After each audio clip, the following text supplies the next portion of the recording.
This is Dr. Pierre Milo speaking, narrating my book, Rising from the Ashes of Loss, My Voyage Through Grief, available at Amazon.com. Post number 23.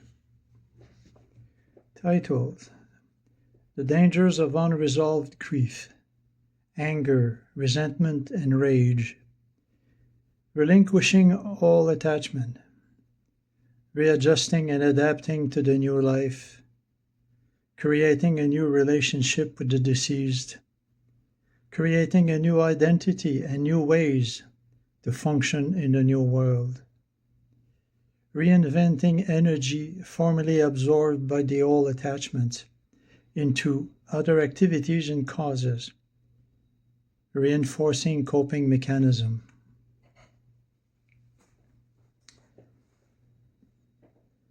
The gym was not very busy today, very quiet, and aside from a few overzealous bodybuilder furiously pumping iron while exhibiting a sparkling set of bright white teeth and the uninviting grimace that says, "Go away, don't bother me," there is nothing much else to see, not even a good-looking girl in sight, as I would have expected. Zilch.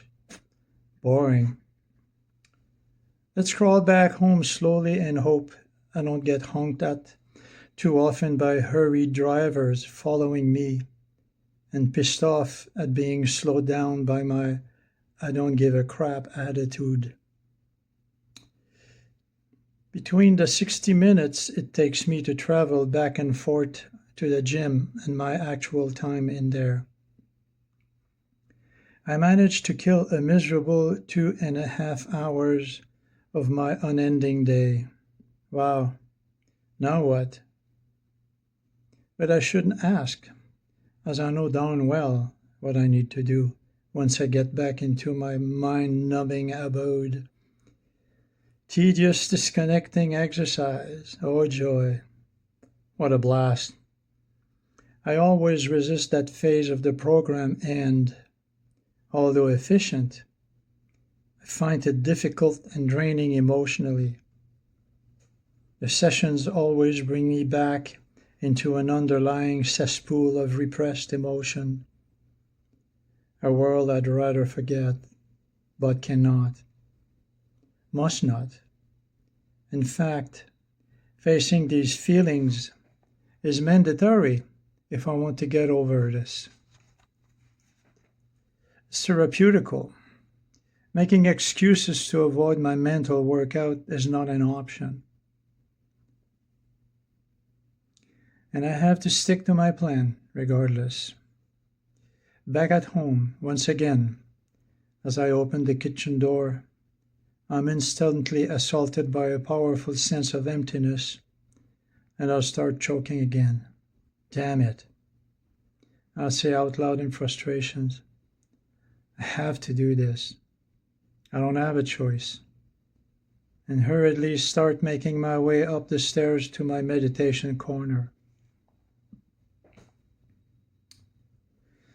I've been doing my exercises for a while now, and I seem to have made some small progress.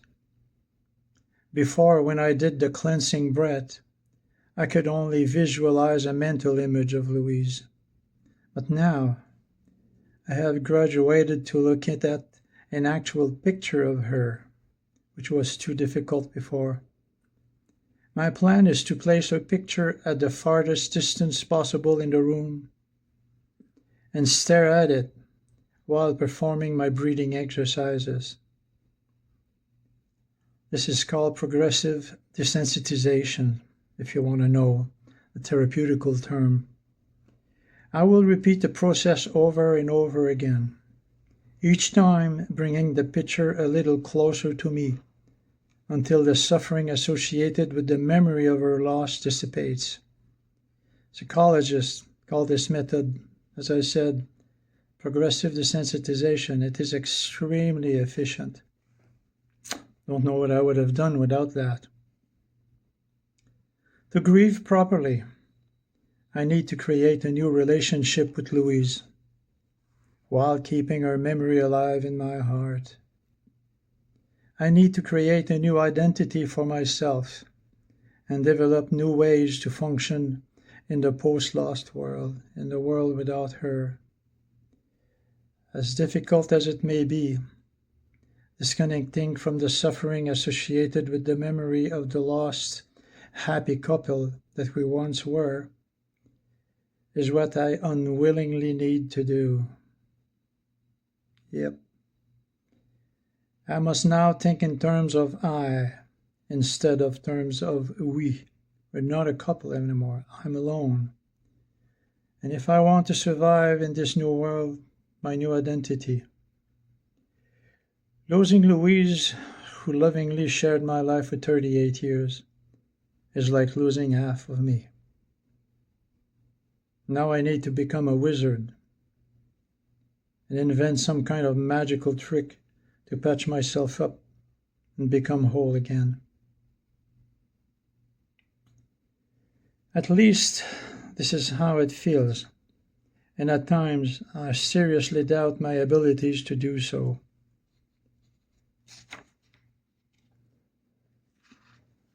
I conceive the show must go on, and I restlessly start over a new set of breathing exercises. The days become weeks, and I'm making more and more progress with my exercises. There are the usual ups and downs, of course, and the downs of my wild roller coaster ride seem to be less dramatic nowadays. Time, though, remains a problem, as I have too much of it. After spending 24 hours a day, 7 days a week, for 3 years, taking care of Louise while she was sick, the space that she left when she died is immeasurable and has become an extremely heavy burden on me. Minutes seem like hours, and hours seem like days. And I'm fighting like a lion to reorganize my distorted concept of time. It's hard, very hard, not to think of her and to ignore the sick feeling of loss haunting me, while everything I see, smell, and touch sorrowfully remind me of our time together, who we were, and who we are not anymore. At regular intervals, in my quest to rise from the ashes of loss, I have felt the need to let go and dispose of material things that triggered too much pain and kept me attached to my pre-loss era. Louise's belongings, her clothes, her memorabilia, and more of the personal and business files that we had in common have all gone. And if I have not outright gotten rid of them, I have already learned to disconnect emotionally from these objects. The pictures, though, I've not touched them yet. It's going to be a hard one. That will come later, much later. They say a healthy way to do it is a year after the loss.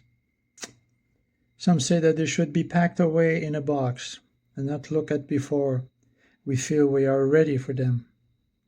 That sometimes can take years, for obvious reasons, sometimes never. And I sure as hell am not ready to do that yet. Part of my regular routine to let go to go after dinner and take a long, relaxing walk by the St. Lawrence River, bordering Cornwall's Lamoureux Park. I always find it soothing to leisurely walk on the cute winding pathways filled with sumptuous black willow trees, overhanging the water like giant bonsais. I love watching people enjoying the picturesque sight of adorable, colorful ducks, carelessly treading water in search of a few breadcrumbs thrown to them illegally by laughing children. But as so often happens with grief, the whole scene is suddenly overshadowed by a painful wave of sadness as my attention is drawn to an adorable couple walking by, lovingly holding hands. For a short fleeting moment, the sting of loss reappears, and I feel more alone than ever. These unfortunate occurrences have become habitual, though, and I must not let them deter me from my daily routine. Life does not care about my misery. The world will go on turning with or without me. And I must learn to deal with that, to face that reality in the pursuit of my rebirth. So after washing the dishes like a good boy, I rush out the door, jump into my car, and take off for my much-needed refuge by the water. My car, I say, my car, Actually, it was Louise's car, and that's a story in itself. I will need to take care of that situation, and soon.